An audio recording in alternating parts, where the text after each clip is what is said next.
Selamat datang kembali di channel Borneo Trader. Di video kali ini saya kembali lagi untuk perkembangan pergerakan saham-saham dari sektor properti yang sudah lama saya tidak analisa. Pertama ada BES, kedua APLN, ketiga ASRI, keempat BSDE, kelima CTRA, keenam Demas, ketujuh LPKR, ke-8 Piwon, ke-9 MDLN, ke-10 DILD, 10 Jikon, dan terakhir MSIE yang baru IPO tapi 4 hari sudah terus turun ya. Dan ini papan akselerasi. Langsung saja ke saham pertama. Ada BES yang ditutup di 166 menguat 2,46%. Kalau dilihat data transaksi asing belum dibuka. Langsung saja ke teknikalnya. Kalau dilihat dari historinya, BES itu yang mantul dari support 160. Dulunya itu resisten kuat dari 2022 setahun yang lalu. Seperti ini bagus, harusnya bisa lanjut dan dia membentuk swing low-nya, dan ya ini mestinya sih pelan-pelan naik lagi. Kalau melihat historinya web 1, web 2, web 3. Ini ya bisa jadi konfirmasi swing low. Mestinya bertahan BES di atas 160. Kalaupun Bapak Ibu ada yang beli, kondisi seperti ini ya maksimal. Kalau mau pejam mata, mau pakai stop loss, cut loss kalau dia turun di bawah 150, berarti 10% lah Bapak Ibu, atau 11%. Ya ideal aja dengan reward yang Bapak Ibu targetkan 200. Jadi risk rewardnya menarik untuk BES kalau ini jalan. Cut lossnya 10%. Target profit 17%. Seperti ini ya kalau Bapak Ibu baru beli di harga sekarang. Tapi potensi besar lebih condong ke atas arah BES karena terlihat volume walaupun biasa aja tapi ya lumayan meningkat. Jadi seperti itu, MACD juga mulai menyempit mengarah ke atas, bar chart di bawah 0 makin tipis walaupun memang dead cross, tapi ada peluang lanjut ke atas ya untuk BES. Seperti itu untuk BES. Langsung saja ke saham selanjutnya. Ada PLN yang ditutup di 155 sama harga penutupan hari sebelumnya. Kalau dilihat data transaksi asing belum dibuka. Langsung saja ke teknikalnya. Untuk APLN, waduh, belum aman. Harga sekarang harga nanggung. Kalau dilihat support yang mestinya dijaga itu 148, tapi daripada Bapak Ibu ketinggalan, kalau benar ini naik ya, nggak double top atau cup and handle terbalik, ini kan bisa terlihat seperti ini. Ya EMA 200 ini sandarannya, risknya kecil aja, maksimal 6% lah Bapak Ibu cut loss. Kalau mau pakai stop loss lah, nih 5% aja target profit minimal. Sama 5% dan sangat mungkin APLN ini 180 tahun ini. Apalagi nanti kalau sudah cut off interest rate atau bunga, ya siap-siap sektor yang diuntungkan kan ya pasti properti. Salah satunya. Jadi menarik harusnya properti. Paling enggak ya tahun ini, akhir tahun atau tahun depan. Kan rencananya The Fed mau nurunin bunga. Mungkin naik sedikit lagi 25 apa 50 basis poin. Baru abis itu cut rate.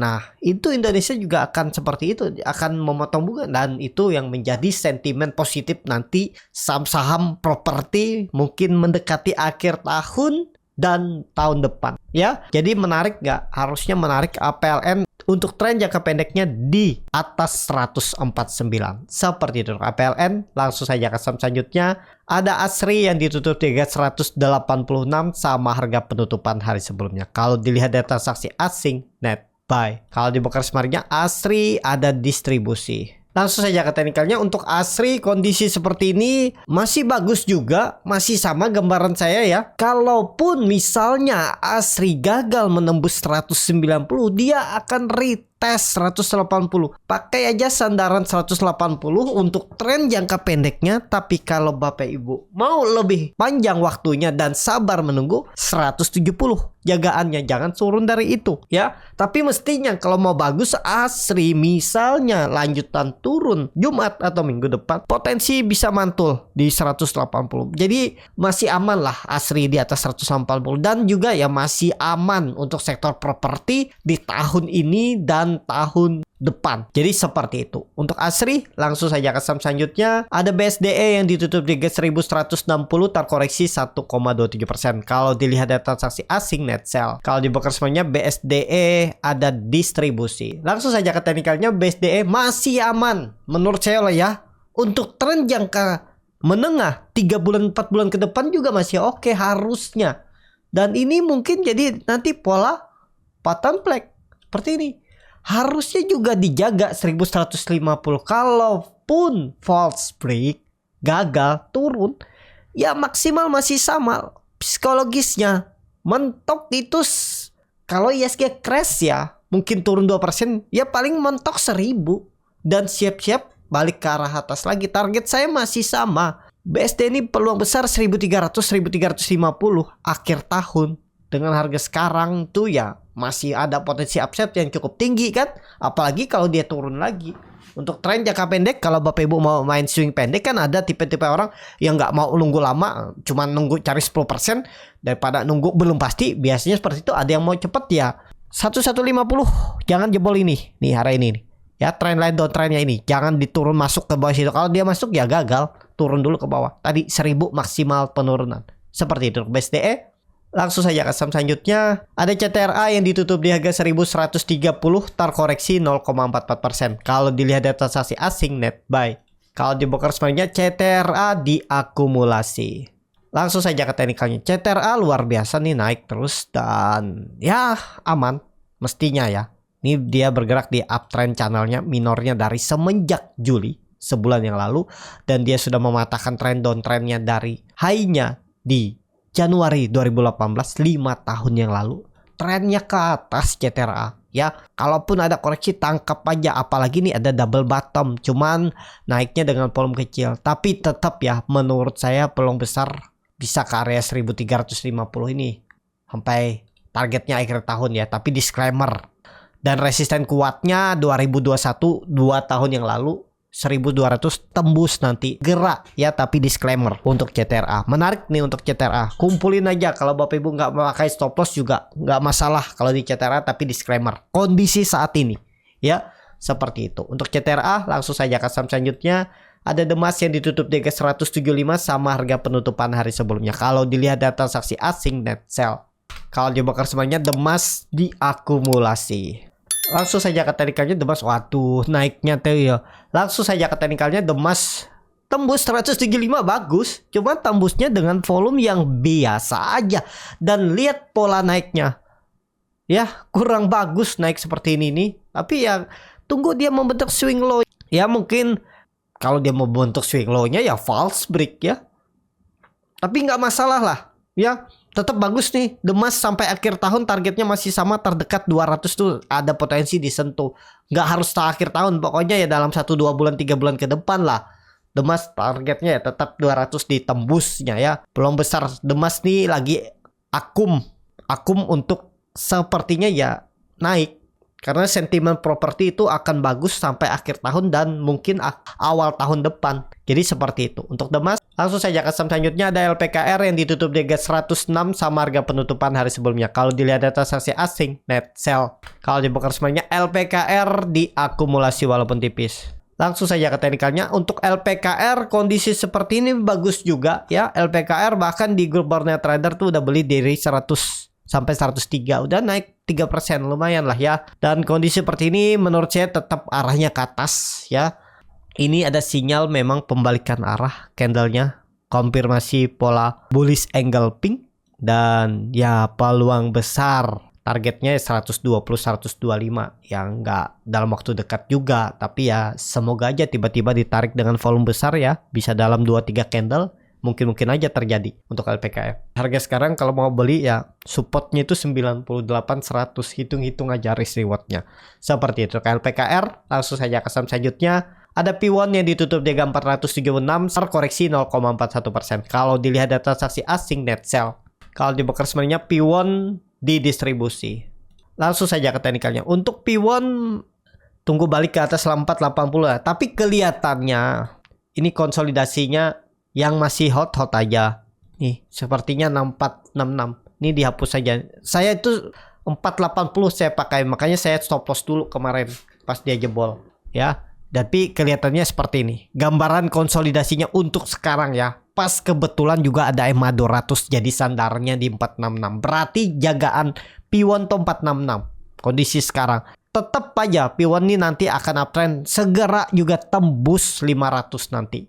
Ya. Pokoknya 1-2 bulan ke depan lah potensi tembus 500. Seperti itu P1. Kalau yang mau kumpulin aja, risknya kecil dari harga sekarang kalau berminat. Langsung saja ke saham selanjutnya, ada MDLN yang ditutup di 86 terkoreksi 1,14%. Kalau dilihat dari transaksi asing net buy. Kalau di broker semuanya MDLN diakumulasi walaupun tipis. Langsung saja ke teknikalnya, MDLN juga bagus 80, tapi sandarannya harusnya MDLN nggak turun lagi di bawah EMA 200-nya. Tapi support yang mestinya dijaga MDLN itu 80.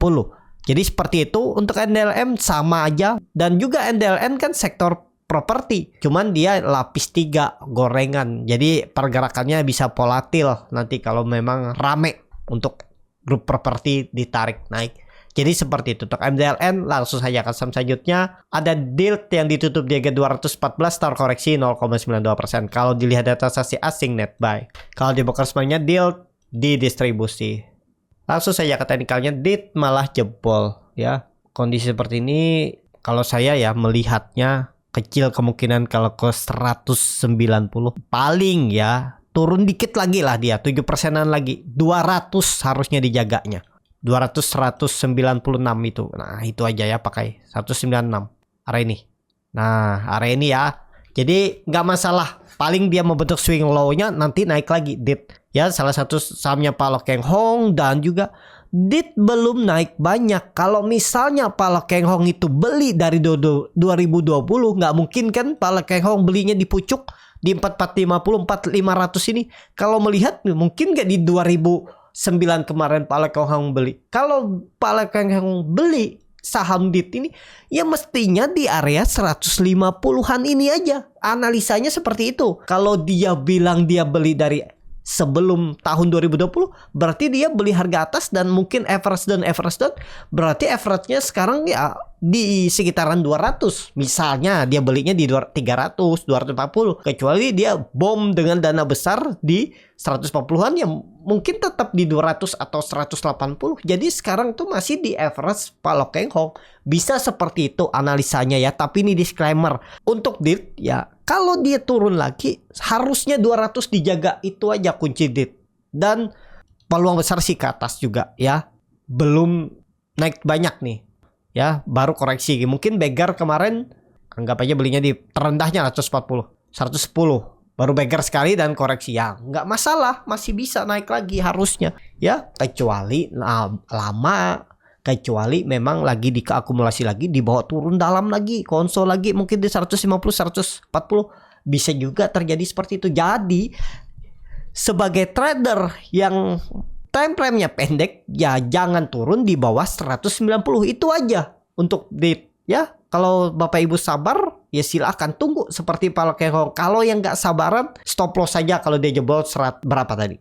200, 194 itu jebol aja, tinggalin aja ya. Tapi belinya di deket-deket bawah aja, deket 200. Tapi disclaimer ya, itu baru analisa saya dan bisa salah. Silakan dianalisa kembali atau di compare dengan analisa-analisa yang lain. Ya, biar Bapak Ibu lebih yakin keputusan beli atau mau seperti apa. Ya, untuk DIT. Langsung saja ke saham selanjutnya. Ada Jikon yang ditutup di harga 108 sama harga penutupan hari sebelumnya. Kalau dilihat dari transaksi asing nggak ada jual beli.